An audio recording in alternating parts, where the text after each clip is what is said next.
Welcome to the Great Detectives of Old Time Radio. From Boise, Idaho, this is your host, Adam Graham. If you have a comment, email it to me, box13@greatdetectives.net. Follow us on Twitter at Radio Detectives and give us a call. The number is 208-991-4783. Today's show is brought to you by the financial support of our listeners. Thank you so much for all of your support. The episode that followed last week's show, The Stockbroker's Daughter, is lost. So this episode is the fourth in the series. It is called Hot Letters. It's also known as Little Jake, and it's the Armed Forces Radio and Television Service version of it. It is from July 25th, 1951. Here now is Hot Letters. This one's about Pete Kelly.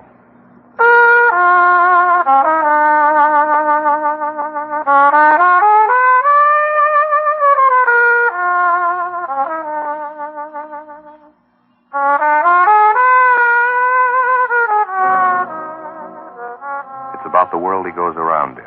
It's about the big music and the big trouble and the big 20s. So when they ask you, tell them this one's about the blues. Pete Kelly's blues. Pete Kelly's Blues, starring Jack Webb, with story by Jim Moser and music by Dick Cathcart.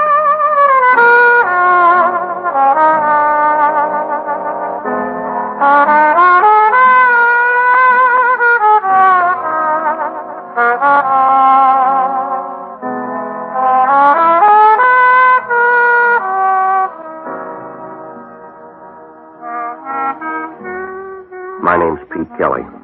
I play cornet. You'll find us at 417 Cherry Street, Kansas City. It's a standard speakeasy. We got 35 cases of cut whiskey and a 7-piece band. We start every night at 10 and we play till 6 in the morning. It's not much, but the contract runs out in June 1924. After that, there's a place in South Chicago that may take us. In the meantime, we're working here on Cherry Street. The lease is made out to George Lupo. His brother gave it to him after the funeral. The kind of music we play started out as a backroom exercise in a little swamp stop called Myrtle Grove. LaRocca took his Dixieland band to Reisenweber's in New York. We got as far as Kansas City. It's no place to get off a train unless you're a sack of mail. Because around here, everybody works at the same job, staying alive. $50 buys a pair of socks, a spaghetti dinner, or a down payment on murder. Well, last night, everything turned sour about midnight. The town was down on its hands and knees trying to crawl through one of those Kansas City hot spells that blast by every third day. It was heat and headaches all the way. Our drummer, Nick, was dragging the beat, and I went bad 12 bars in on the Memphis Blues. Well, I figured we better cut the set short, so we started to fight our way through one chorus of Roses of Picardy. That's when the kid came in and stood by the bandstand. He was tall enough to see over a quart of milk with a face the size of a minute and just about as young.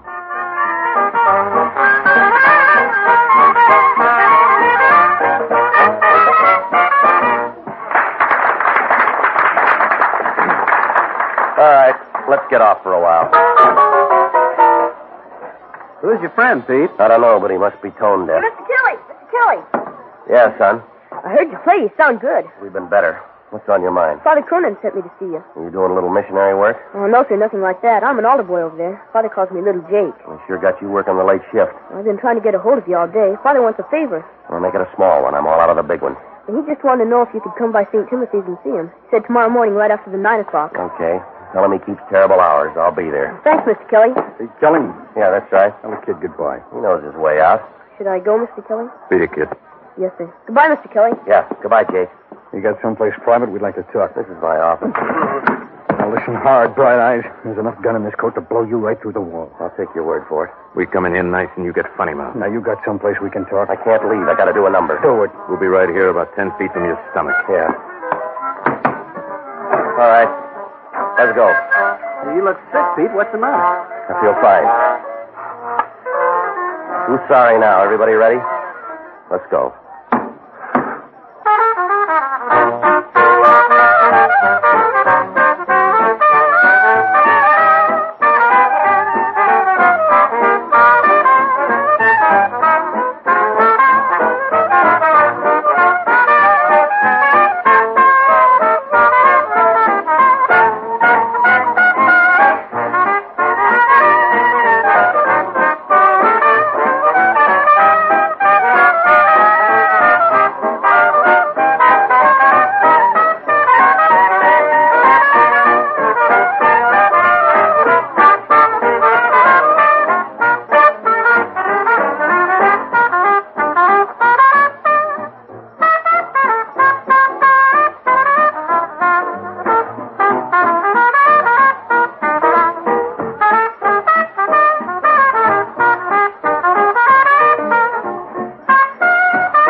You proved it. Now let's go. Yeah. Keep them going, Red. How many shall we do, Pete? If this works out, about 10 minutes worth. Let's go. The alley will do.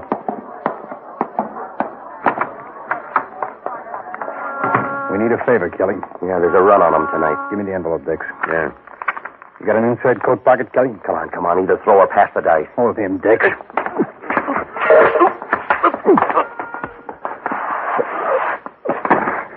Pull him up, Dix. Come on. Up. Yeah. Now, this is how. Here's an envelope. It goes in your inside coat pocket, and it stays there until 6 o'clock tomorrow night. You don't open it, you don't mess with it. What happens at 6 o'clock? You'll be the first to know.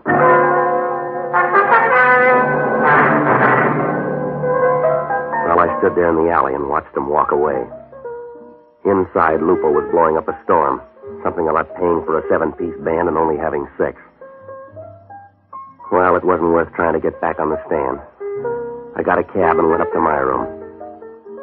I tried to get to sleep. It was no good. I got up. I was sick to my stomach. After that, I went to sleep. The next morning, I made a pass at some breakfast and tried to look through the sports page. Harry Heilman got 4 for 5 against the Red Sox, but that's all I read. That envelope had me.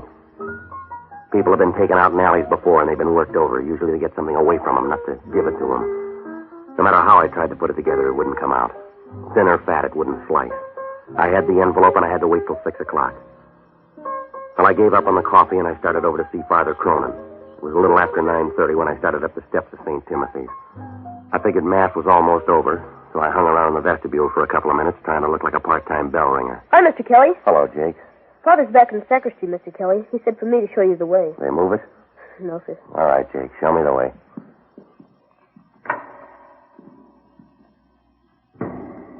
This way, Mr. Kelly. Down this aisle. Well, I guess I was too busy trying to act like I knew my way around to pay much attention to a fat, chunky little guy wearing a brown Borsalino hat. He stood up in a back pew a couple of aisles over. The church was empty except for the 3 of us. Little Jake found out about it just before I did. Mr. Kelly, that man back there. All right, mister. I'll take that envelope. Jake, get down. Mr. Kelly, look out! Look out!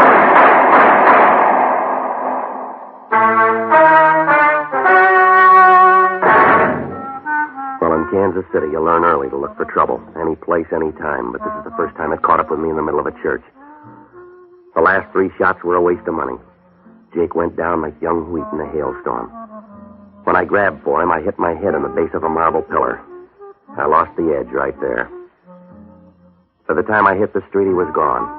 I guess I covered every alley and street in the neighborhood. But it was like trying to wash a pail of dirty water. I don't know how much later it was when I stopped for a minute in an empty doorway and tried to remember what I was chasing.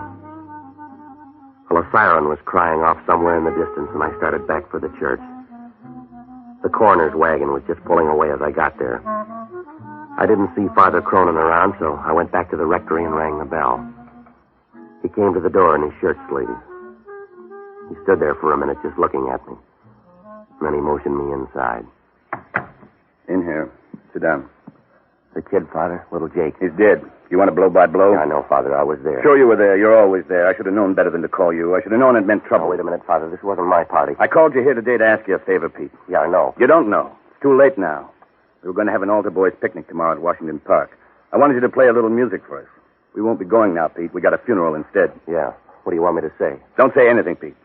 If you've got any private fights, that's your business. But don't bring your beefs into the church. I never saw the guy before, Father. Don't kid me. He didn't come in here to shoot little Jake. Now, look, I know this is hard to understand. You bet it's hard to understand. We've been over it before, but you ran with the same pack. You hung on to the same friends. You had it all figured out.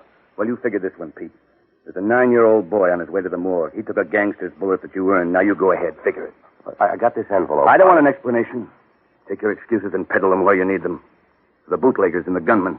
Take them to your crowd. This envelope, Father, they shoved it in my pocket. I was out in the alley behind the club. 2 guys, they worked me over. I didn't think they'd try anything like this. Neither did little Jake. All right, Father, I told you I was sorry. Go on home. Why don't you stop cutting at me and say a prayer for that kid? I would, but I'm too busy praying for people like you.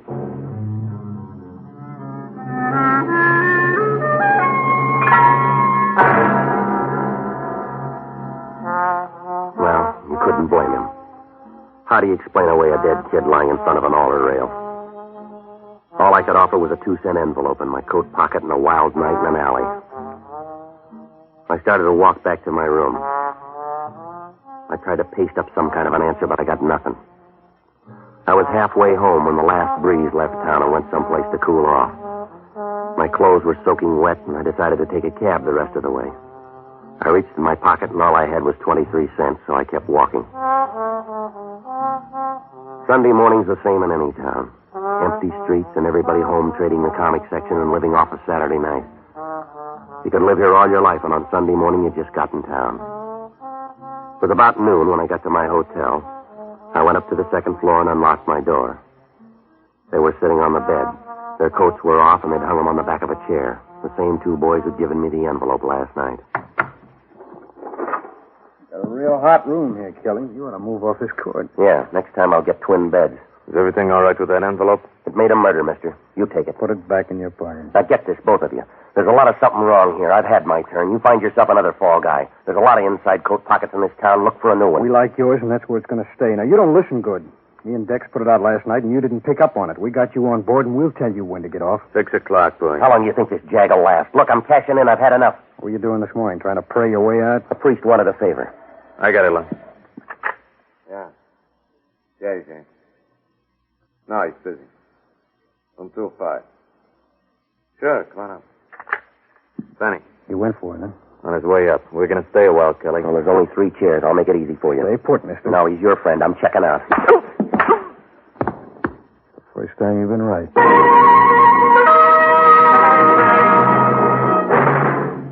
Well, it happened so fast I didn't even see his arm move.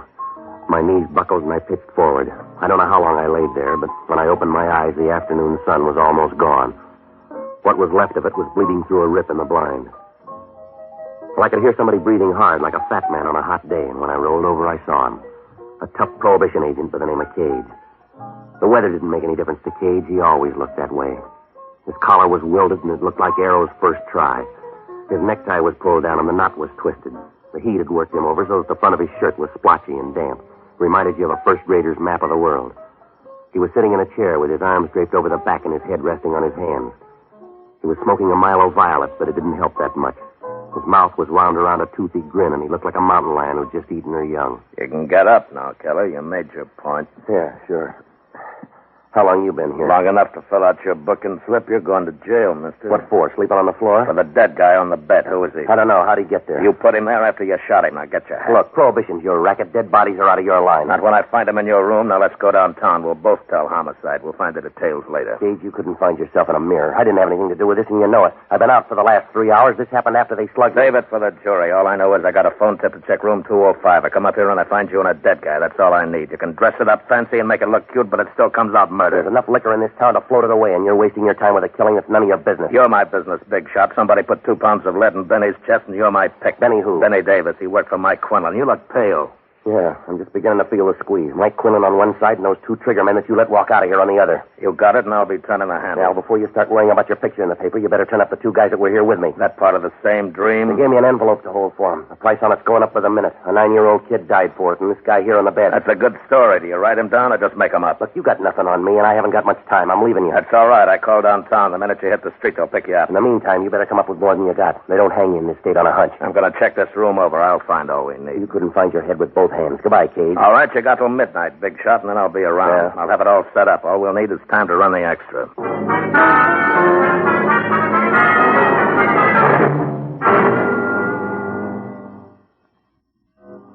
Well, I could have used a cold shower, but with Cage there, I didn't have the room to dry off. I went down the hall and headed down the back stairs. I figured even if Cage was right about calling downtown, I might have an edge if I moved fast enough. The sun was on the downgrade, but it didn't make any difference. It'd done a good job all day, and the heat was boiling up out of the ground. So if I was going to come out at all, I had to have some help. So I started to look for the only honest guy I know, an ex-bootlegger by the name of Barney Ricketts.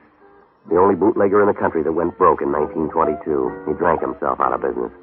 I phoned 8 different places and tried 4. Nobody'd seen him. I was about ready to give up when I finally found him sitting in the middle of a bourbon fog in a little Spanish joint somewhere on the edge of the East Bottoms. He was sitting at a back table trying his best to make time with a plaster bust of Queen Isabella.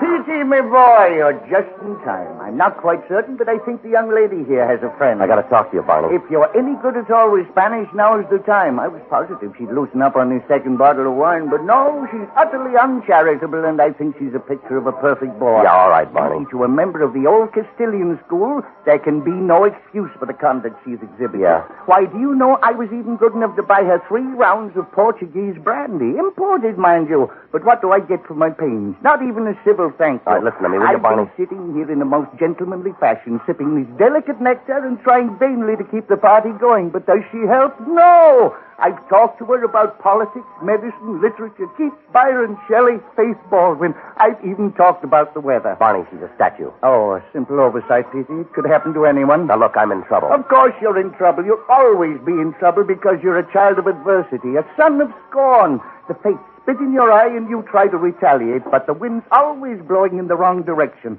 You're a lost leaf in the mortal storm, Petey. You're a pebble shaking a tiny fist at the mountain. You'd like to fight for some strange, fantastic cause, wouldn't you? But you can't find anybody your size. Men are too small and the gods are too big. Petey, you're lost. Are you all through now? Yes, what kind of trouble? A pair of bum murder raps. Somebody slugged me in my room, and I woke up with a dead guy. Dubious honor. You mentioned 2 murders. One of them was an altar boy over at St. Timothy's. The other guy worked for Mike Quinlan. The same Quinlan that controls most of the Canadian import here in town? Yeah, that's him. Time's short. Let's finish the brandy. 2 guys started all this at the club last night. Names are Ludd and Dex. Mean anything to you? This'll all sound better with more brandy. You picked 2 of Quinlan's first string. Ludd Sandell and Dex Porter, both killers. Look, they gave me an envelope to hang on to. Now, nose around. See if you can find out what it all means. The dead guy up in my room, his name's Benny Davis. See if you can find out where he fits in, will you? It'd be a lot simpler if you just joined Quinlan's gang. Benny Davis holds a card in the same organization. Well, how about Ludd and Dex? Any bad blood between them and If Davis? there is, it doesn't show. They're closer than unborn peas. You sure about that, Barney? Police blotter can't be that wrong. Benny's sister will tell you the same thing. Well, where do I find her? Chelsea Apartments. Beautiful girl, Petey. When you're my age, she'll disturb your memories. All right, now get going, will you? See how close you can get to Quinlan's headquarters. Find out what you can about Ludd and Dex and Benny Davis. Maybe Quinlan's got him on a special job or something. Find out what it is, will you? You'll find me in a temporary economic slump, Petey. I'll need car fare. Yeah, well, that makes 2 of us. I'm broke. You'll have to do it on foot. Oh, well, I have friends here, and my credit's unlimited. Well, hurry up, will you, Barney? One moment. Alfonso, would you loan me $1.50? Come on, let's go. He's only bluffing. He won't shoot.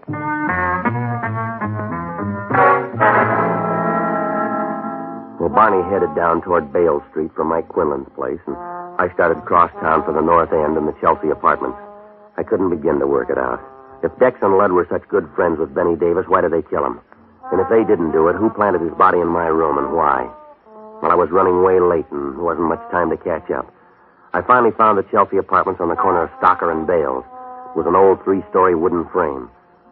I checked the mailbox, and Louise Davis was down for apartment 17.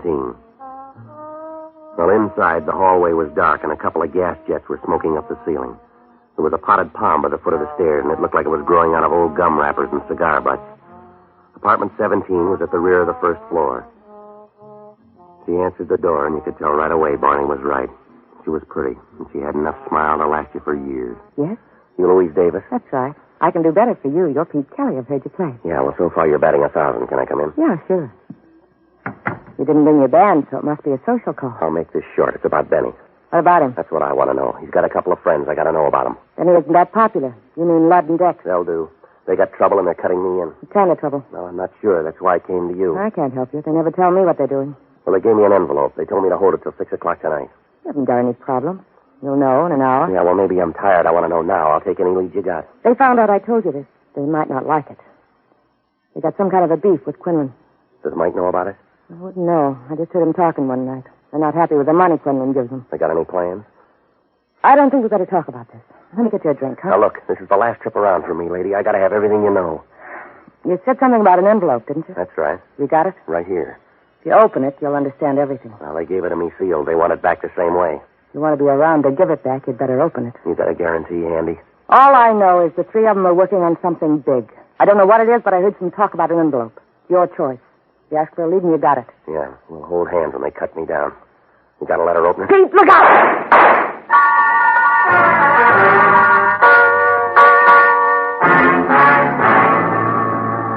Well, it all happened faster than a Mexican divorce.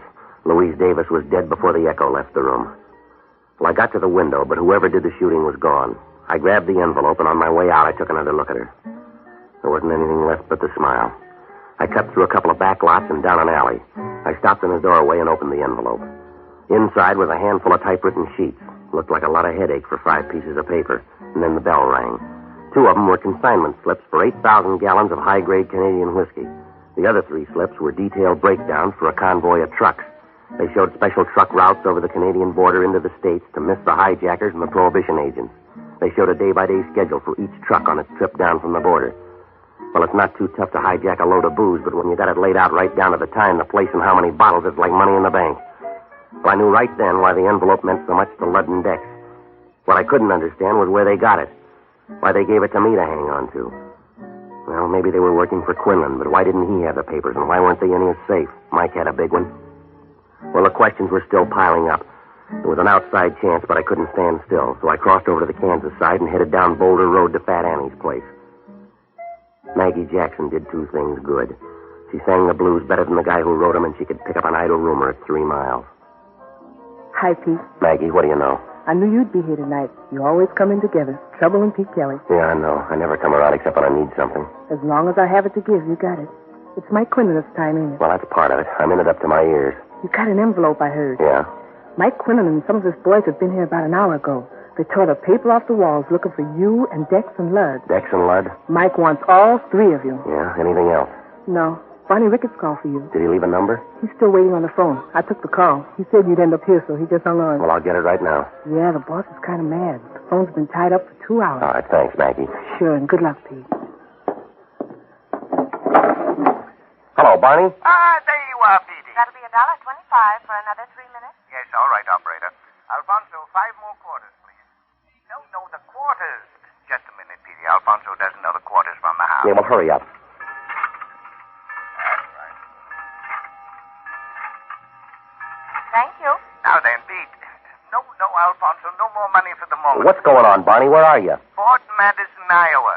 I'm troubleshooting for you, Pete. Well, what'd you find out? It's a double cross. Mike Quinlan's involved in one of the biggest deals of his career, and Benny Davis, along with Dex and Ludd, stole the consignment papers. Yeah, I know. That's what's in the envelope. You better get them back to Quinlan. I understand he's been tearing up the town for him. Well, what do I do about Dex and Ludd? Yes, you might easily end up like Benny Davis. Seems Ludd and Dex didn't want to split it 3 ways, so they killed him. You sure about all this? That's why I'm up here in Iowa. I suggest that you join us. No, I'll see you when you get back. It's been a gay, mad world, Petey. We drove 60 miles an hour all the way up here. Yeah? Alfonso's drunk. He thinks the phone's a slot machine. He's waiting for the payoff.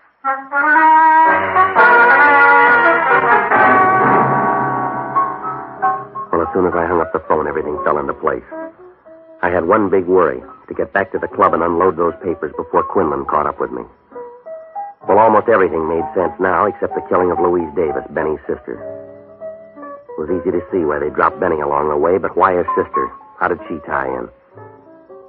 Well, on the way back to town, I mulled over a couple of possibilities, and I figured maybe I came up with the answer. I started back for town, and it was rough all the way. I kept thinking any minute I'd bump into Mike Quinlan, and I couldn't be sure that I'd lost Dex and Lud. It was almost dark by the time I got back to the club.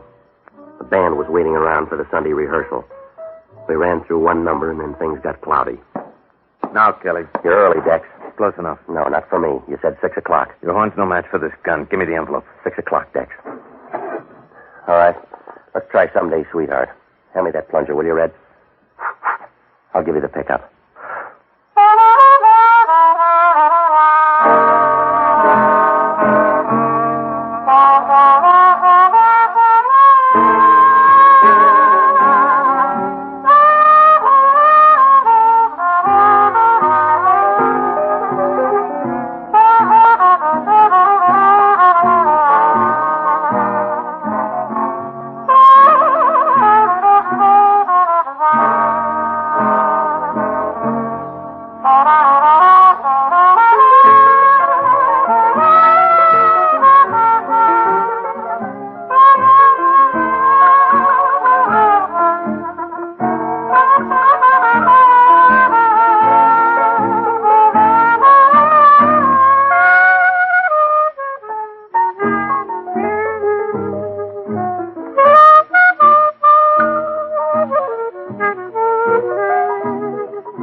Pack up. I'll see you at 10.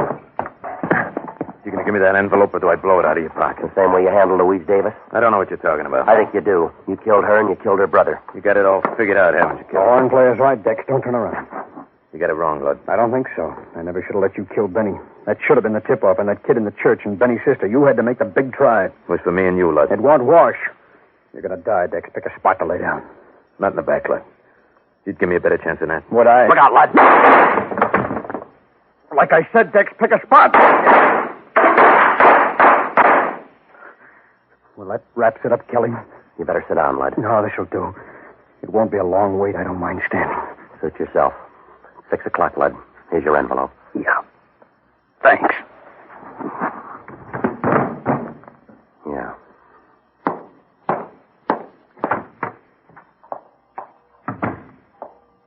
Hello, Pete. Hi, Father. Just going to stop by. I heard the gunshots and knew you'd be around. Well, let me tell you again, Father. I'm sorry about Jake. I don't know what else to say. I'm just sorry. I believe you. We'll have the funeral for little Jake tomorrow. Maybe you want to stop by. Yeah. Some things never figure. A 9-year-old kid shot down. No reason for it. None in the world. 9-year-old kid. It's done, Pete. Don't waste your pity on little Jake. He's got a big lead on both of us. I don't get you, Father. You and I should die as good as a 9-year-old.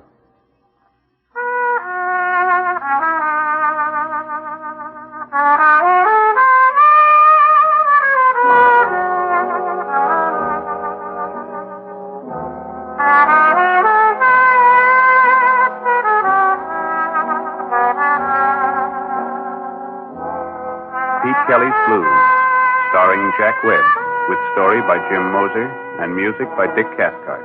Scoring by Matty Matlock.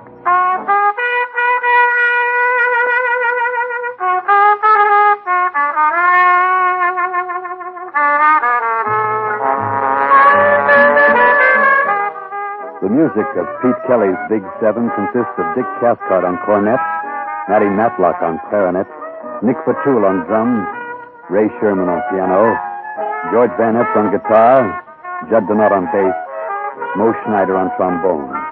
The songs of Maggie Jackson were written by Arthur Hamilton.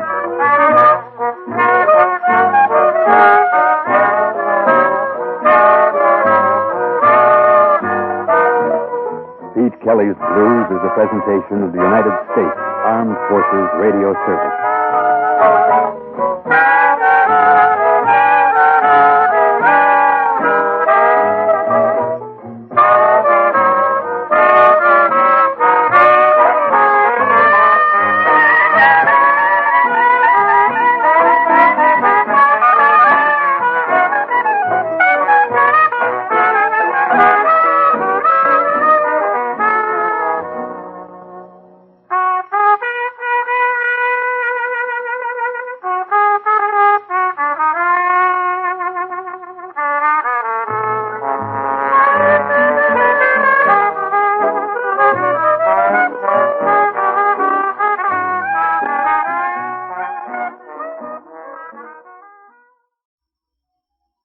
Welcome back. This is somewhat interesting. You know, we talk a little bit about script reuse, and this is a good example. In one way, they don't reuse the entire script, but they do borrow heavily from an episode of Pat Novak for Hire. And I'll give you an idea. The scripts really do take a different turn after the shooting occurs. But just to give you an idea of how this was borrowed, let's go ahead and we will take a listen to this clip of Pat Novak going in and being confronted by a Catholic priest in San Francisco. And this was done about 2 years before this particular episode of Pete Kelly's Blues. He came to the door in his shirt sleeves. He just stood there for a minute looking at me. Then he motioned me inside. You want to see me, Father? Yes. I'm here. Sit down. The kid, Father. Little Jake. What do you think? Well, he goes fast? Instantly. I'll get the guy, Father. I'm not asking that, Patsy. I'm not asking you for anything anymore. Unless I need trouble. No, somebody told you a bad story, Father. That wasn't my gun. I should have known better than to call you. I should have known it meant trouble. It's your middle name, Patsy. You're married to it. You're looking for the wrong man. It wasn't my party. I called you here tonight to ask you a favor, Patsy. Anything you want, Father. It's too late now. We were going to have an outer boys picnic tomorrow at Paradise Cove. I wanted to borrow one of your boats. We won't be going now, Patsy. We've got a funeral instead. Yeah. What do you want me to say? Don't say anything, Patsy. Just listen for a minute. I asked you to come up here tonight, but I didn't tell you to bring your friends. If you've got any private fights with those waterfront hoods, that's your business. But don't bring your beasts into the church. And I tell you, I never saw the guy before. I don't know anything about it. He was shooting at you when he hit little Jake, wasn't he? What else am I supposed to think? Yeah. They find him maybe then? Nothing else that you can leave, Patsy. I like you better without the temper, Father. And I liked you better before your hands got dirty, Patsy. I warned you about that waterfront crowd, the cheap bugs, the cheap women. I told you, Patsy, roll around in dirt long enough and some of it's bound to stick to you. You got it all over your face and your hands, and it's working inside you, Patsy. It's working in deep. That's the end of the sermon, Father? I tried to warn you, but you had to figure. Well, figure this one, Patsy. There's a 9-year-old kid on his way to the morgue. He stepped in front of a bullet and saved your life. Now go ahead. Figure it. Yeah, I will, Father. But you better be on call when I catch up with the guy. He's going to have a lot of praying to do. Well, definite similarity. Oh, I do prefer the Pat Novak story better. It was an intriguing season finale for Pat Novak for Hire that turned out to be the series finale. I should let you know that we actually only have 3 more episodes of Pete Kelly's Blues. So coming in 4 weeks, be sure and listen to Leonidas Witherall. A definite change of pace, a mid-1940s detective comedy starring Walter Hamden, and that's coming in 4 weeks. Alright, well, we turn to listener comments. Heidi asks, I've been meaning to ask this question for a while. Why are nearly all the detectives single, including Candy Matson? Actually, there are many married old-time radio detectives besides Mr. and Mrs. North? Well, I think that One reason you don't see a whole lot of married radio detectives is there are some places, particularly if they're happily married, the plot's just not going to be able to go. There certainly were some married detectives. We've already played a couple, and you can go into our archives at archives.greatdetectives.net, and we did 2 series back-to-back. We did The Thin Man. We did Adventures of the Abbotts. In addition to that, there's the series It's a Crime, Mr. Collins. And they all kind of worked in a similar way with a more lighthearted touch overall, and that mixture of detective and comedy. And you see similar feel with even some more modern shows, like in terms of television, like Heart to Heart.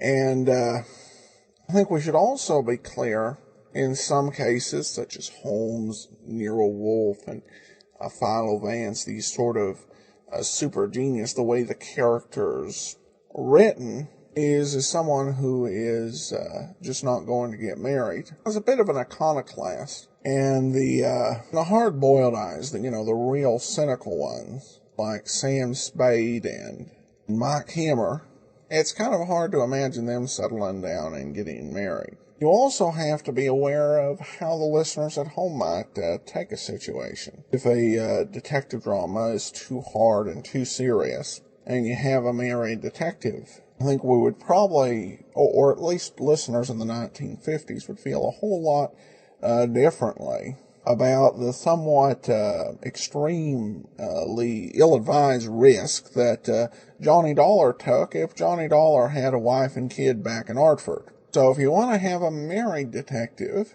you've got to have a certain tone, or I think it would present problems for listeners, particularly in that era. So if you want something different than the more lighthearted tending detective dramas of the Abbotts or The Thin Man, then you don't use a married detective. Hope that answered your question. All right, well, that'll do it for today. We'll be back tomorrow with Let George Do It, and then join us next Tuesday for Pete Kelly's Blues. In the meanwhile, send your comments to box13 at greatdetectives.net. Follow us on Twitter at Radio Detectives. And give us a call, 208-991-4783. But from Boise, Idaho, this is your host, Adam Graham, signing off.